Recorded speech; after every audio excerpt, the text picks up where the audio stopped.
Putin does feel it's the West's fault. And one of the problems with the West is the West does not see him as an equal partner. And that really bugs more than anything, because he wants to be an equal partner. If he were recognized as that, we may not have been in this particular situation. I mean, history doesn't know conditional tenses, we don't know that, but it is possible, because more than anything, he wanted to sit at the Western table.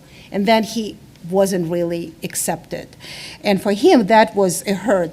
Putin just doesn't understand why the United States can do certain things, and he can't. And his fight, today the fight is the United States and the West should allow him to do the same thing that they do. Your point about Putin not feeling respected is a huge, huge thing.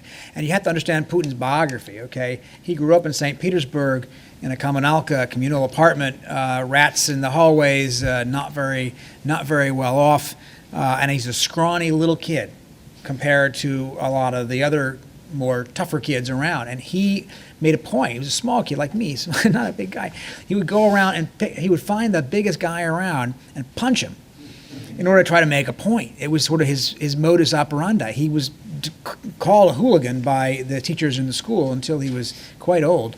And I think this idea of finding the biggest kid in the block and punching him in order to prove your own worth is essentially what he's doing today, what he's done any number of times as president of Russia. He does feel this giant chip on his shoulder, this idea that Russia is not respected, this idea that they've lost their državnost, this greatness, this superpower status that they had as the Soviet Union. He called the collapse of the Soviet Union the greatest geopolitical catastrophe of the 20th century. I think we could think of a few others that might outstrip that, but that was his number one on the list for geopolitical catastrophes. And I think that you have to get inside his head to figure that out.